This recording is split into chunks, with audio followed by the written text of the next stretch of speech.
there and welcome back to the channel. It's TheSketchMonkey here, and this is of course the Ram TRX, and if it isn't the most beautiful, meanest, baddest truck I've ever seen in my life, and that's exactly what we're going to be talking about in this video. We're going to touch on the spec and tech, and then of course go into the design. And what I want to do is to show you why I prefer the Ram 1500 TRX over the Ford Raptor when it comes to styling. The 2021 Ram TRX has a, of course, more aggressive stance, and the body is wider than a standard 1500 Ram, and this is out of necessity. It needs to cover the 35-inch stock Goodyear all-terrain tires.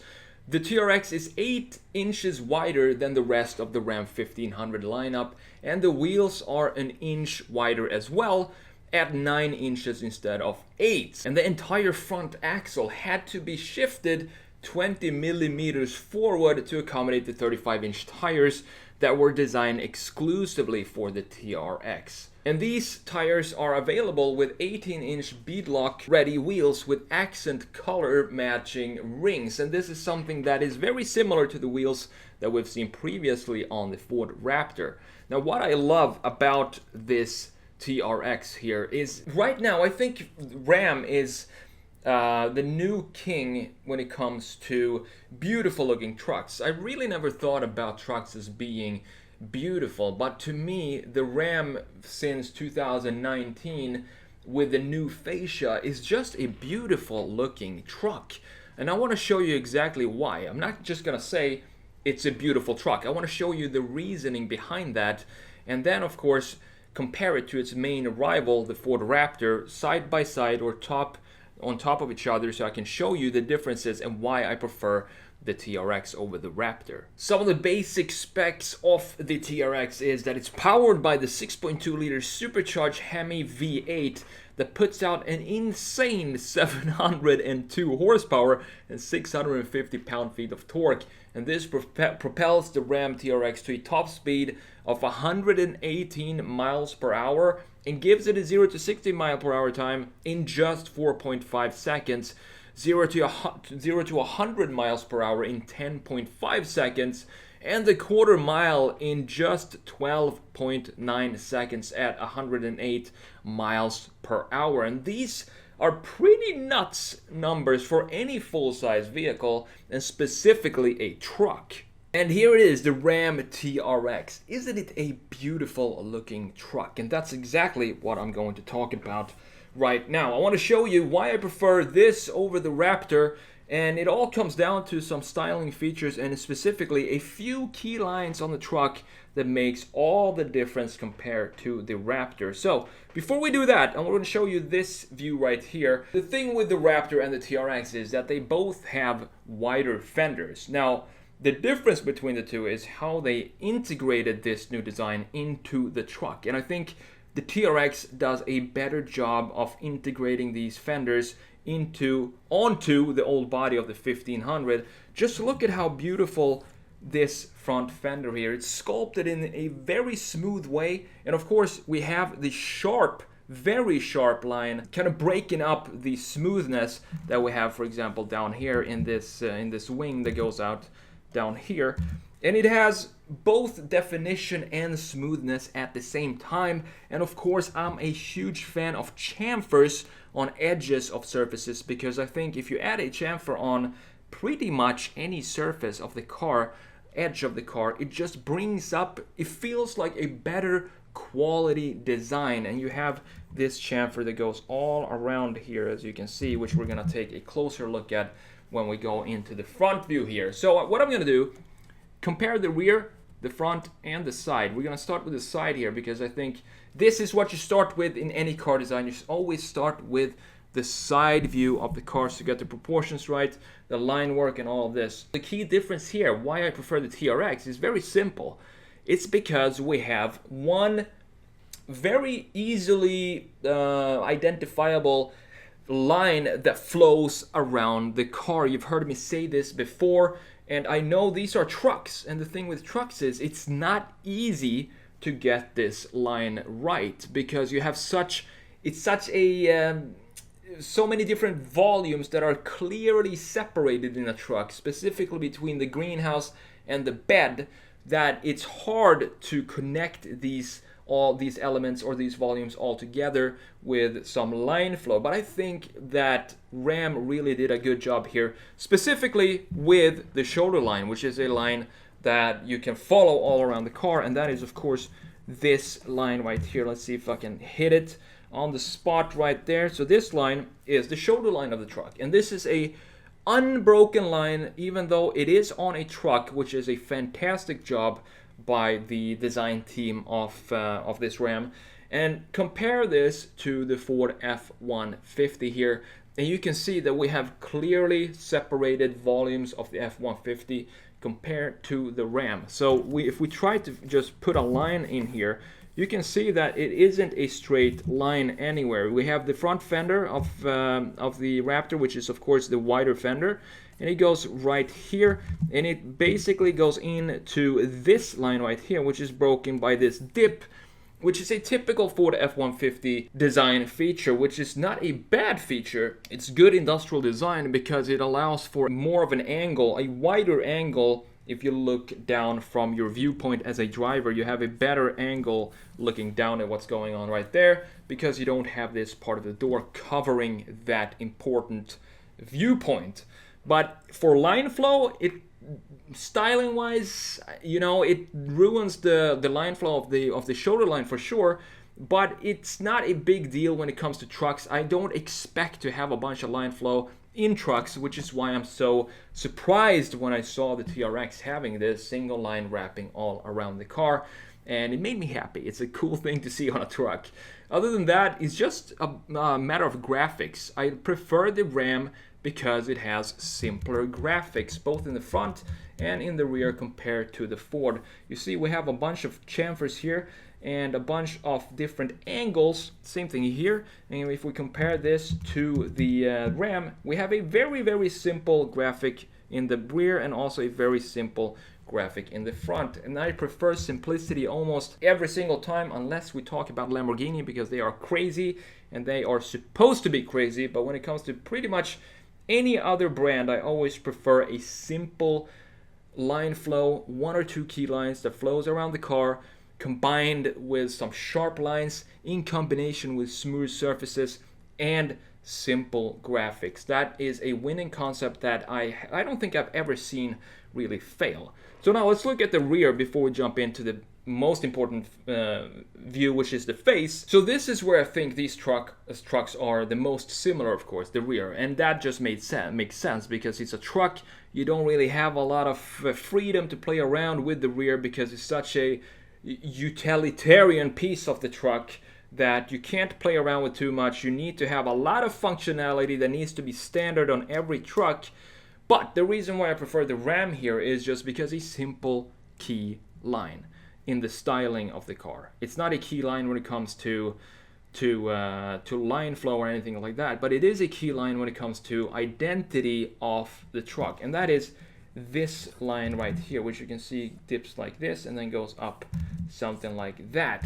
This is just a tiny line, but it makes a huge difference to be able to identify that this is a Ram. Of course, it says Ram huge there, and it says Ford in the back here, but if you took that away, for the normal person, it would be pretty hard to tell the difference. So a key line, a tiny line like that makes a huge difference because it just gives the rear of the truck some more identity. And again, it's one of these lines which is sharp within a smooth surface, and I really like how they did that there. Another thing that we're going to talk about in the front as well is the implementation of the wider fenders and how they integrate both styling wise and function wise in the design. So have a look at the fenders here on the Ford.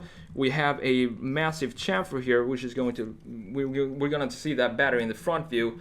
But we also have the same kind of added width to the Ram, but what they did is that they took advantage of it and added an extra functionality here, which you can see we have an air outlet here. So this allows for air to flow through these wider fenders and not be a resistance to the wind, which is a lot more visible here now when we go to the most important view, which is of course the face of these cars. One specific little detail that maybe not a lot of people think about here, but with the Ram here, one little detail that I love about it is that when you have wide vehicles like this and they go over a specific limit in width, you need to add some lights to show exactly how wide the truck or the car is.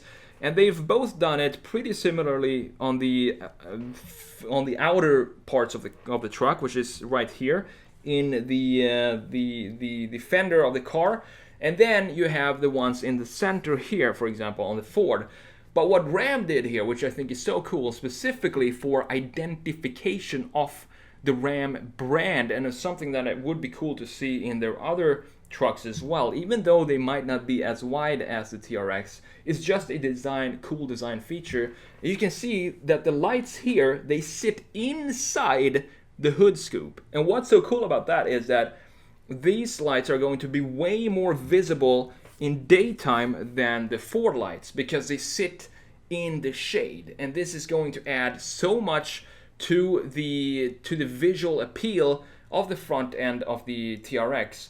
It doesn't matter if it's day or night, because they sit in the shade, so you're always going to be able to tell that there are lights underneath the hood scoop right there. Just a tiny detail that I think deserves a lot more attention than it's probably going to get. And as I talked about in the rear, we have the same kind of functionality on the let's just compare with the wider fenders here. The Ford, we have a wider chamfer here. Looks good. I like chamfers. This is pretty aggressive to just add a massive chamfer and kind of just extrude the fenders and leave it like that. But what Ram did, they took advantage here as well as they did in the rear and added some airflow through the added width of the fenders. A very clever way to almost hide the added width, but they also added some graphics too, or they took advantage of that width so it didn't go to waste.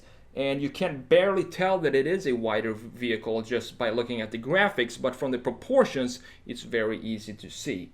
Another thing that is specific for the Ram TRX are these letters in the middle here. So let's zoom in, and you can see that these are not the normal Ram letters that you see on any other Ram truck. And the reason is these are, first of all, bigger, and secondly, they are hollow. So you allow for airflow to go through the letters, and that of course increases the performance and the cooling of the truck. Now, generally looking at the front view of these two trucks, it seems like they had two different approaches when it comes to the graphics of the style of the face of the trucks here. So Ford, they went with a more boxy, maybe a little bit more horizontal, vertical approach to their front graphics. As you can see, the area in which within the graphics, where the graphic sits within, has a lot more height to it if you compare it to the same area for the Ram here.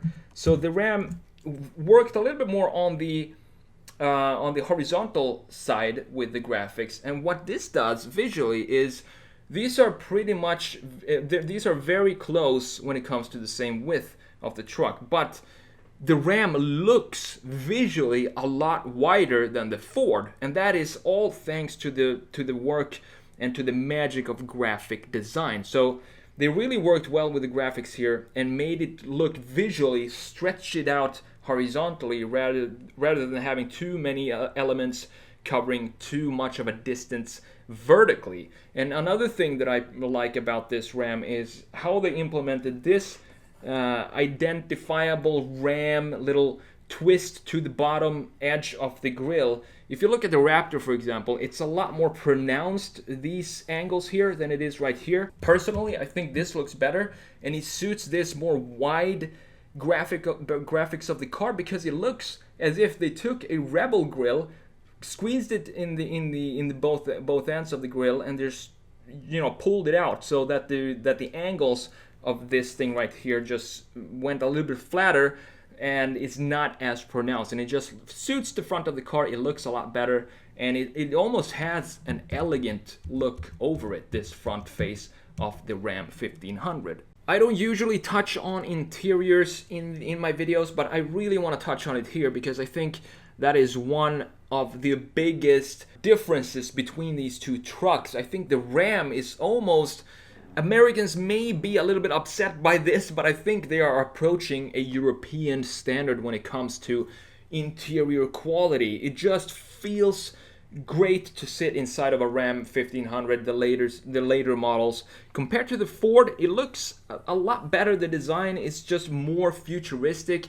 I know the 1500 is of course an older model now, and there is a new one coming out, but still, this just feels a lot more solid and a lot higher quality than the F-150. And if I had to choose where I want to sit for a long period of time, it would definitely be the Ram 1500 right there over the F-150 Raptor. Even though they're both very cool, I like both interiors, but if I have to choose one, it's going to be the Ram. Those are the differences that I wanted to mention in this video. I hope you enjoyed it and it made sense.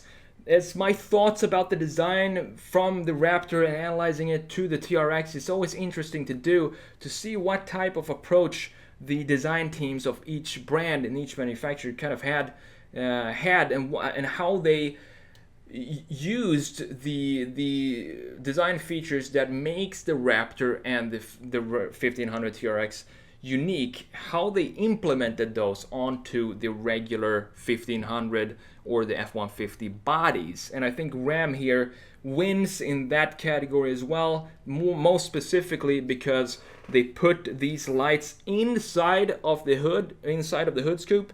That makes it visible at daytime and creates a new face for Ram in general. Maybe this is going to be a new face for Ram performance trucks to have the lights in there. And also, of course, not just widening the fenders and leave it at that. They actually added some functionality to the wider fender by adding some air intakes on both sides of the car. And with that said, I hope you enjoyed this video. I'm TheSketchMonkey. Thank you so much for watching. Take care, and I will see you in the next video.